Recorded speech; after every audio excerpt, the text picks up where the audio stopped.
Hello everyone, मैं नीरज शर्मा आप सभी का क्लास में बहुत बहुत स्वागत करता हूं। आई होप आप सभी बहुत अच्छे होंगे और अपने लाइफ में बहुत अच्छा कर रहे होंगे। तो आज के वीडियो में हम लोग देखने वाले हैं दक्षिण बस्तर दंतेवाड़ा में जो वैकेंसी आया हुआ है उसके बारे में कि आखिर वहाँ पे कौन से वैकेंसी आए हुए हैं, वहाँ पर कौन कौन से पोस्ट आए हुए हैं। ये सारी चीजें हम लोग इस वीडियो में कवर करने वाले हैं। तो अगर अभी तक आपने इस चैनल को सब्सक्राइब नहीं किया है तो बिल्कुल इस चैनल को सब्सक्राइब कर लीजिए, क्योंकि हम ऐसे ही डेली आपको ऐसे ही पोस्ट आपको करते जाएंगे। तो चलिए शुरू करते हैं कि आखिर कौन से पोस्ट यहाँ पर आए हुए हैं उसके बारे में। तो अगर हम देखें तो यहाँ पर जो पोस्ट आया हुआ है, यहाँ पर आपके जो चार टाइप के पोस्ट आए हैं: स्टेनोग्राफर हिंदी, स्टेनोटाइपिस्ट, और इसके साथ साथ अगर आप देखेंगे तो सहायक ग्रेड 3। और इन तीन के अलावा ये तीन जो है रेगुलर पोस्ट हैं। और इसके अलावा अगर आप देखेंगे तो ये वाला जो पोस्ट है स्वीपर, वाटरमैन एंड चौकीदार, ये पोस्ट आपका कलेक्टर दर पे है। इसका मतलब ये दैनिक वेतन भोगी होते हैं। इसका मतलब डेली बेसिस पे जिन्हें रखा जाता है वो यहाँ पर पोस्ट दिए गए हैं। अब जानते हैं कि आखिर इन पोस्ट के लिए जो क्वालिफिकेशन क्या रखा गया है। तो अगर हम देखें तो एक एक करके हम एक एक पोस्ट के बारे में हम देखते हुए चलते हैं। सबसे पहला जो पोस्ट है वो स्टेनोग्राफर हिंदी के लिए है। और इसमें सबसे पहला ही यहाँ पर बता दिया गया है कि आपको वेतनमान क्या मिलेगा। और ये वेतनमान होगा आपका पे मैट्रिक्स जो लेवल 7 का होगा। इसका मतलब 28,700 से लेकर 91,300 के बीच आपकी सैलरी प्रोवाइड की जाएगी। और क्वालिफिकेशन इसके लिए ये है कि आपको ग्रेजुएट होना जरूरी है, जैसा कि यहाँ पे स्नातक लिखा हुआ है। और इसमें जो परसेंटेज है वो 45% आपका लाना जरूरी है। लेकिन जो कि कैटेगरी जो स्टूडेंट है, इसका मतलब जो कि रिजर्व कैटेगरी में आते हैं, अनुसूचित जाति, अनुसूचित जनजाति, अन्य पिछड़ा वर्ग, इनके लिए यहाँ पर 40% यहाँ पर रखा गया है। इसका मतलब अगर आप सिर्फ 40% लेकर आए हुए हैं तो आप इस पोस्ट के लिए एलिजिबल हैं। इसके साथ साथ इस पोस्ट के लिए आपको जो हिंदी टाइपिंग का कोर्स किया होना भी जरूरी है। और ये हिंदी टाइपिंग का कोर्स आपको ऐसे ही नहीं करना है, आपको इसके लिए प्रॉपर एक प्रमाण पत्र भी होना चाहिए जो कि छत्तीसगढ़ या मध्य प्रदेश शीघ्र लेखन से आपका जो बोर्ड होता है वहां पर से आपको मिला हुआ होना चाहिए। और इसके साथ है डीसीए का कोर्स। और सबसे लास्ट में आपका हिंदी टाइपिंग जो है आपका 5,000 के डिप्रेशन प्रति आवर का होना चाहिए। इस बात का आप ख्याल रखिएगा। अब देखते हैं कि दूसरा पोस्ट जो है स्टेनोटाइपिस्ट, उसके लिए क्या रखा गया है।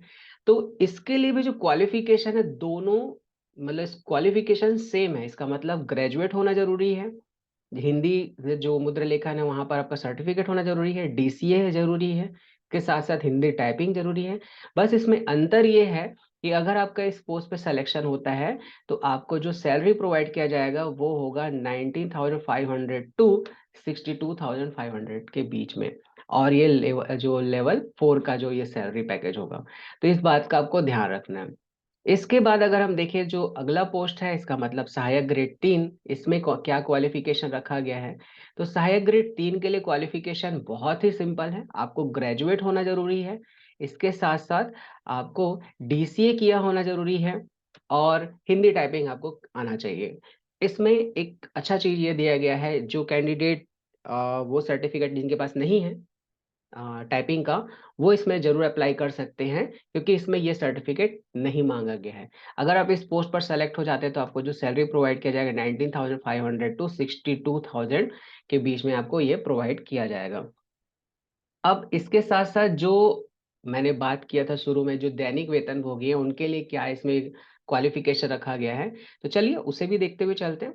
तो इसके लिए जो क्वालिफिकेशन है आपका वो है आपका 5वीं पास होना जरूरी है।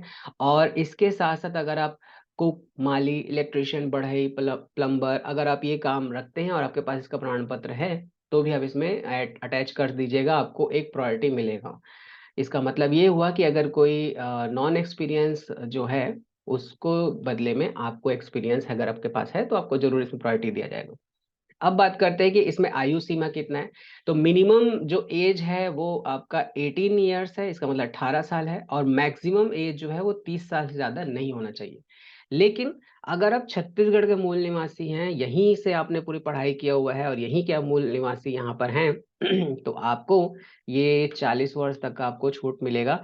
इसके अलावा जो और भी छूट आपको दिया जाता है, जैसे कि विधवा स्त्री को वहां पर छूट मिलता है, और जो सर्विस मैन होते हैं, इसका मतलब जो सैनिक से रिटायर होके आ रहते हैं, उनको जो छूट दिया जाता है, तो वो सारी छूट मिलाकर ही आपका मैक्सिमम 45 ईयर्स तक का आपको छूट यहाँ पर मिल सकता है उम्र में।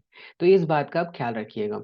अब देखते हैं कि इसमें अप्लाई कैसे करना है। तो अप्लाई करने का जो तरीका है वो आप ध्यान रखिएगा कि ये पूरी तरीके से ये ऑफलाइन मोड से इसे अप्लाई करना है। ऑफलाइन मोड में अप्लाई करने के लिए आपको क्या करना है, आपको अपने सारे सर्टिफिकेट अटैच करने हैं। इसी पीडीएफ में आपको एप्लीकेशन मिल जाएगा। उस एप्लीकेशन को फिल करके आपको इस एड्रेस पर, यहाँ पर देखिएगा ये एड्रेस, इस एड्रेस पर आपको ये सेंड करना है। और कब तक सेंड करना है, तो 10 अगस्त तक ये आपको सेंड करना है, इस बात का ध्यान रखिएगा।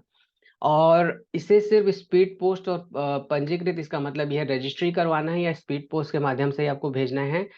खुद से नहीं जाना है वहां पर। होगा आपके मन में आ रहा होगा कि ये तो मेरे पास में ही ऑफिस है तो मैं खुद ही चले जाऊं, तो ऐसा नहीं है। आपको स्पीड पोस्ट या फिर रजिस्ट्री ही करवाना है, उससे ही किया जाएगा। और इस बात का ध्यान रखिएगा, सेल्फ अटेस्टेड होना कंपलसरी है। आप अभी प्रमाणित का मतलब होता है सेल्फ अटेस्टेड। आपको सेल्फ अटेस्टेड करवाना जरूरी है। अगर आप ये नहीं कर, सेल्फ अटेस्ट करवाना मतलब खुद ही करना है, खुद साइन करके आपको एक एक सर्टिफिकेट पे साइन करके आपको जमा करना है। अब बात करते हैं कि अगर आप इसमें अप्लाई करते हैं तो इसमें सिलेक्शन का जो प्रोसेस है वो है क्या।